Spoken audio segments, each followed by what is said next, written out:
Magandang araw mga kaletra. Kumusta kayo?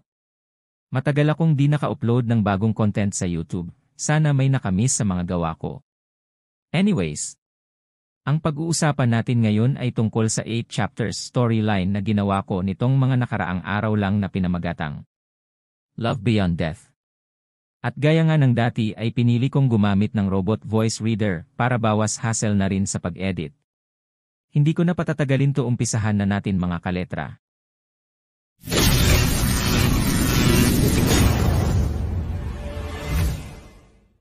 Pandemic ng mga panahong yon at kasalukuyang lockdown dahil sa COVID-19.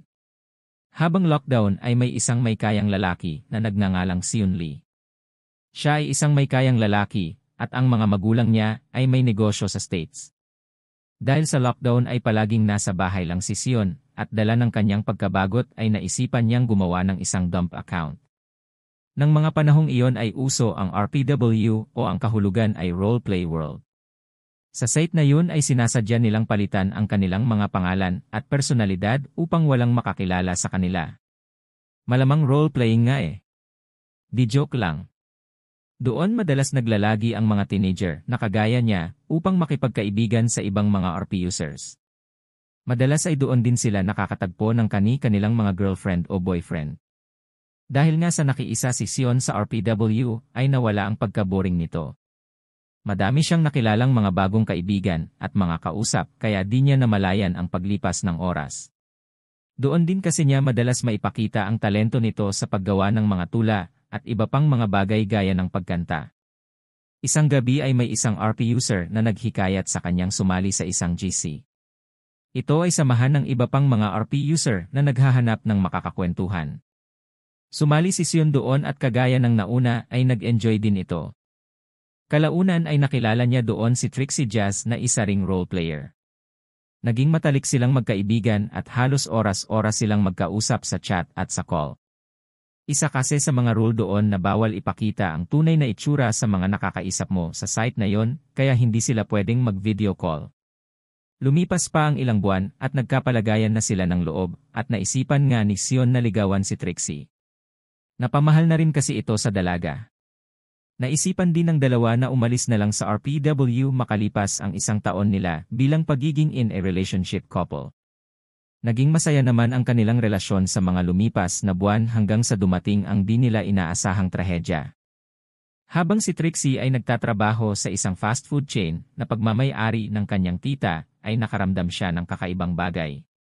Bigla kasing sumagi sa isip niya si Seon, ngunit dahil sa sobrang busy nito sa pagtulong sa kanyang tita, ay hindi na niya pinansin ang mga ito.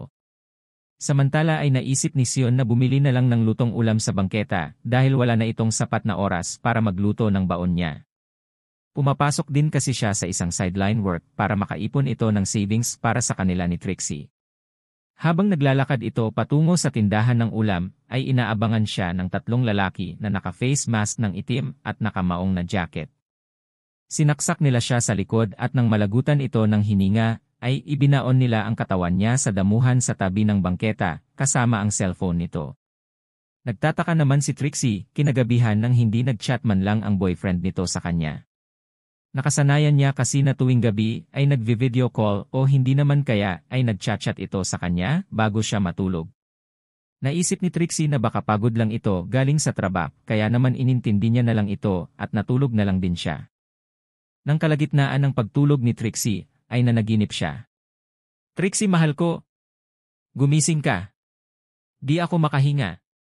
Saad ni Seon sa panaginip niya kaya napabalikwas ito ng gising. Agad niyang kinuha ang cellphone niya at paulit-ulit niyang sinubukan na tawagan si Seon pero out of coverage ito. Sa pag-aalala niya ay tinawagan niya ang mama ni Seon at nang sagutin niya ang tawag ni Trixie ay nagulat siya sa kung anong nangyari sa kanyang boyfriend. "Trixie, hindi namin mahagilap si Seon. Kasama mo ba siya?" Saad nito sa galit na tono.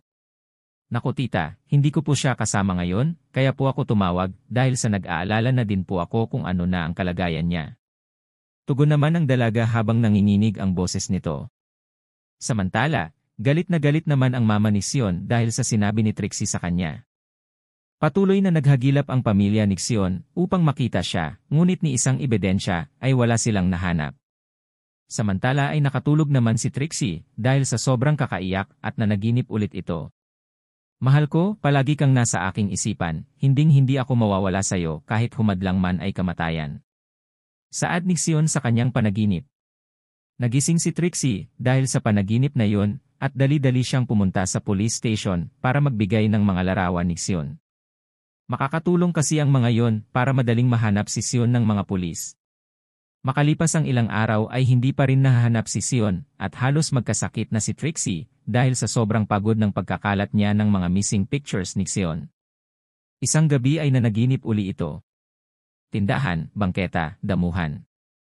Yan ang mga sign na sinabi ni Xion sa panaginip niya kaya wala nang sinayang na oras si Trixie at ipinaalam na kaagad niya ang mga ito sa magulang ng binata. Pinuntahan nga nila ang nasa panaginip ni Trixie at nakita nila doon ang nabubulok na kamay. Hinukay nila yun at tumambad ang naagnas ng bangkay ni Xion. Halos hindi na makilala ang mukha ng binata at ang tanging naging palatandaan na lang ay ang kwintas na may letter T pendant na nakasuot sa lig ng binata. Nang makumpirma nilang si Xion ngayon ay agad nila itong dinala sa morgue para ma-check kung may foul play bang nangyari sa kanya. Nakita nila ang butas sa likod nito at natukoy na sa ilalim nito ay naiwan pa ang patalim na ginamit sa pagpatay sa biktima.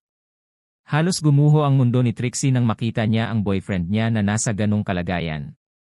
Habang umiyad si Trixie sa upuan ng ospital ay narinig siyang bulong ng pamilyar na boses. 3 lalaki ang dapat magdusa sa kanilang kasalanan na pagpatay ng walang awa. Naghahanda na sana ang mga doktor para i-cremate ang katawan ni Xion nang pinigilan ito ni Trixie at humiling na kung pwede ay kuhanan ang katawan ng binata ng fingerprint test para matukoy ang pagkakakilanlan ng maaaring pumaslang sa kanya at ganun nga ang ginawa nila. Makalipas ang 2 araw ay nakita nga sa test na ginawa na 3 tao ang natukoy na fingerprint sa katawan ni Xion. At dahil sa high-tech na ang lahat ng bagay ngayon ay natukoy kung sino-sino ang pumatay sa binata at napakulong ang mga ito. Lumipas ang ilang taon ay nabigyan nga ng hustisya ang nangyari kay Xion. Unti-unti na ring nabigyan ng katarungan ang pagkamatay niya. Si Trixie naman ngayon ay patuloy pa din sa kanyang pagtatrabaho sa fast food chain at na-promote na bilang head manager. Samantalang si Xion naman ay cremated na at ang mga labi nito ay napunta sa isang pribadong sementeryo. Pagkatapos i-cremate ang katawan ni Xion ay hinilib ni Trixie sa pamilya nito na kung maari ay ibigay na lang sa kanya ang konting parte sa abo ng puso ni Xion at pumayag naman ang mga ito. Nilagay niya ito sa isang maliit na botelya at ginawa itong kwintas ng dalaga. Hindi na naisip pang mag-asawa ni Trixie at nag-focus na lang siya sa pagpapalago ng business nito. Isang araw ay abalang-abala si Trixie sa pag-aayos ng mga documents para sa empleyado. Nang biglang may narinig siyang sanggol na umiiyak sa labas ng store. Nang lapitan niya iyon ay nakita niya ang isang sanggol na lalaki. Dahil sa mukhang inabando na ito ay naisipang kukupin ni Trixie ang bata. Pinangalanan niya iyon ng Angelo Xion, kasunod ng namayapa niyang boyfriend. Makalipas ang 8 taon ay lumaking matalino at mabait si Angelo. At kung tinitignan niya ito ay kamukhang-kamukha siya ni Xion, kaya tuwing nakikita niya ang bata ay naalala niya si Xion sa kanya. Isang gabi ay nanaginip uli si Trixie at nakita niya si Xion sa panaginip niya. Niyakap niya ang binata at pagharap nito sa kanya ay nakita niyang naging si Angelo ito. Ako si Xion at nabubuhay ako sa katawan ni Angelo.